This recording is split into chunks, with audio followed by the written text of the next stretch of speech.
بسم اللہ الرحمن الرحیم۔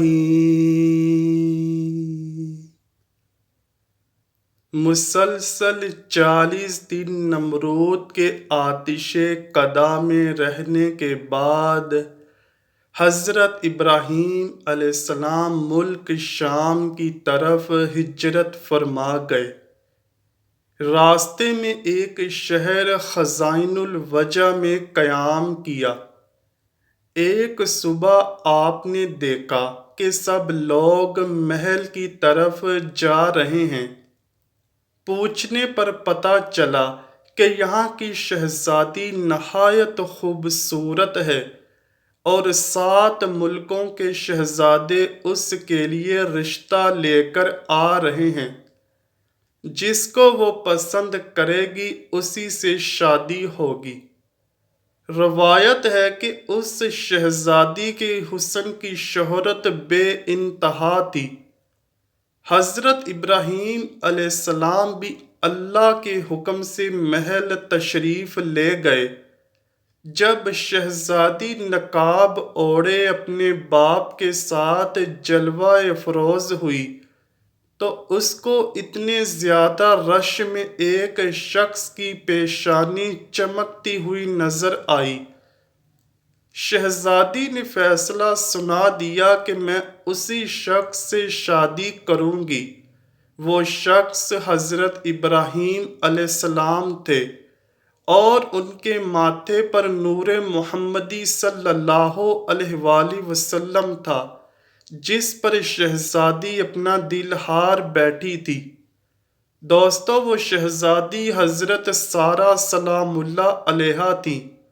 بادشاہ کے بہت منع کرنے کے باوجود بھی حضرت سارہ کا نکاح حضرت ابراہیم علیہ السلام سے ہو گیا۔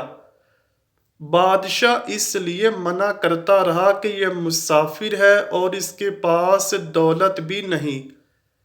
خیر، شادی کے بعد بادشاہ نے بے انتہا جانور دن دولت اپنی بیٹی کو دے کر روانہ کیا اور پھر حضرت ابراہیم علیہ السلام اپنی بیوی حضرت سارہ کو لے کر مصر کی طرف ہجرت فرما گئے۔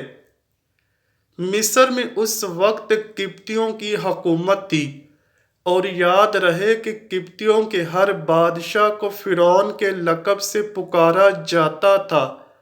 کچھ لوگ سمجھتے ہیں کہ فرعون خاص اس بادشاہ کا نام تھا جو حضرت موسیٰ علیہ السلام کے زمانے میں تھا، جبکہ فرعون کسی بھی بادشاہ کا نام تاریخ میں نہیں رہا۔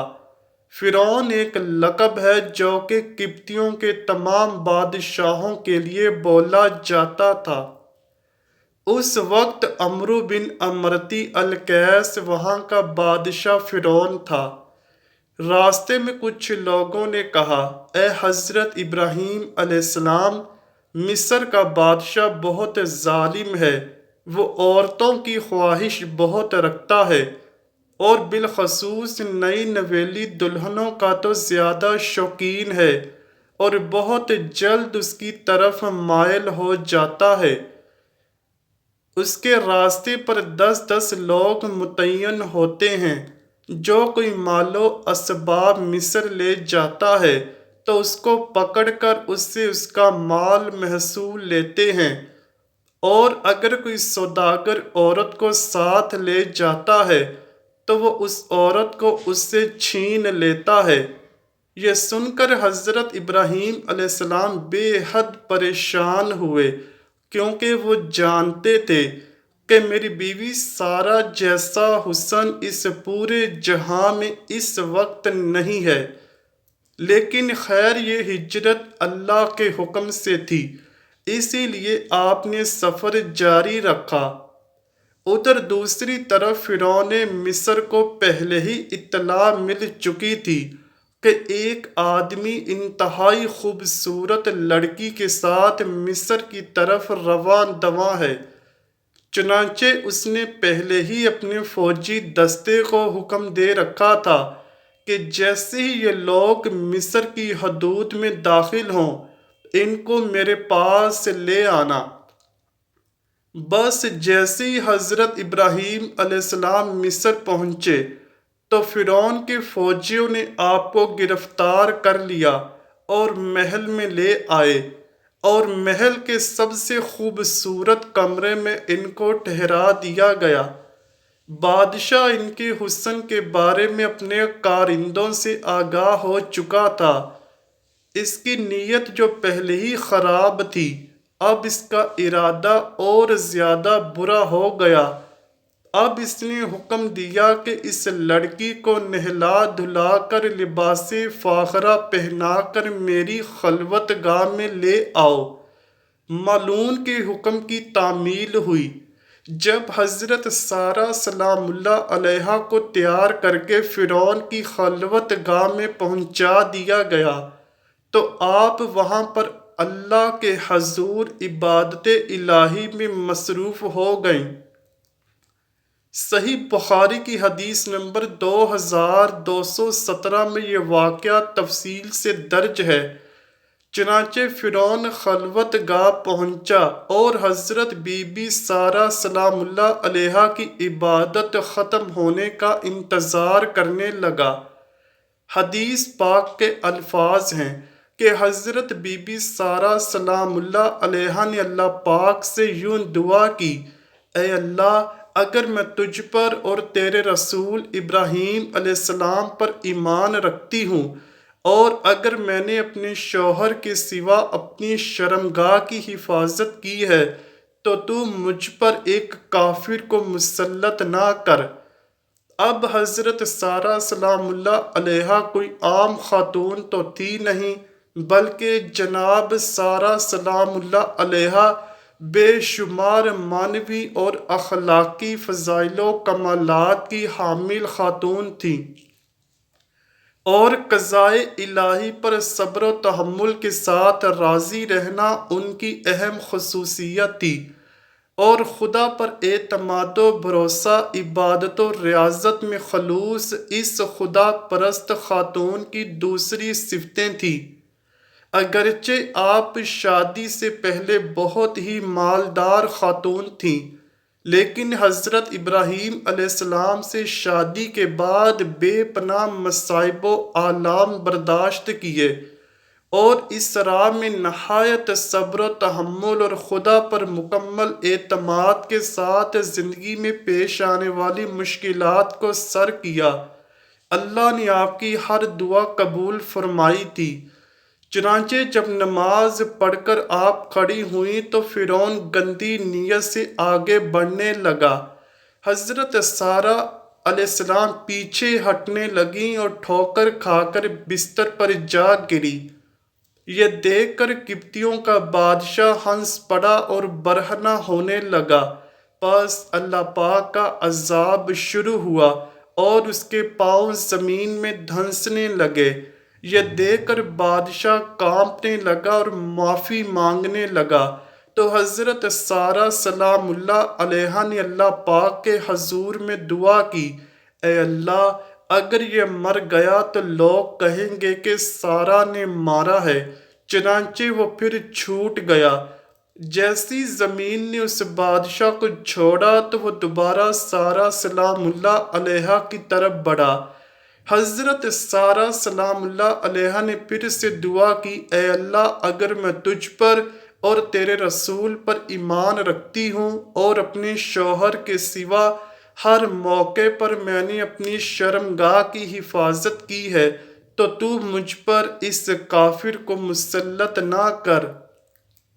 چنانچہ وہ پھر تھرایا، کانپا اور اس کے پاؤں زمین میں دھنس گئے۔ بادشاہ پھر سے معافی مانگنے لگا تو حضرت سارہ سلام اللہ علیہا نے پھر وہی دعا کی کہ اے اللہ، اگر یہ مر گیا تو لوگ کہیں گے کہ اسے سارہ نے مارا ہے۔ اب دوسری مرتبہ یا تیسری مرتبہ بھی وہ بادشاہ چھوڑ دیا گیا۔ آخر بادشاہ نے اپنے درباریوں کو بلایا اور کہنے لگا کہ تم لوگوں نے میرے پاس غلط لڑکی کو بھیجا ہے، یہ تو کوئی انسان ہی نہیں ہے۔ چنانچہ اس نے اپنی بیٹی ہاجرہ، جو بعد میں حضرت ہاجرہ سلام اللہ علیہا کے نام سے مشہور ہوئیں، ان کو حضرت سارہ کے حوالے کر دیا اور کہنے لگا کہ میں چاہتا ہوں کہ یہ تمہاری کنیز بن کر رہے اور آپ جیسی پاک باز بن جائے۔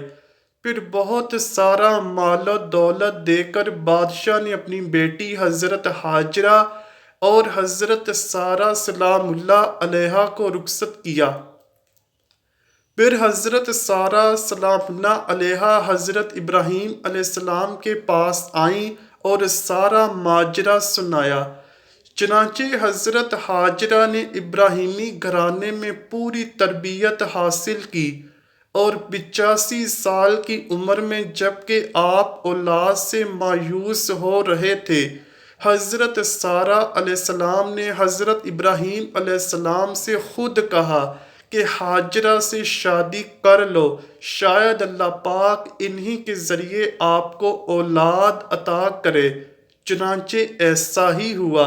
شادی کے بعد حضرت ہاجرہ حاملہ ہوئیں اور ان کو خواب میں فرشتے نے بشارت دی کہ تو ایک بیٹا جنے گی، اس کا نام اسماعیل رکھنا، کہ اللہ پاک نے تیرا دکھ سن لیا۔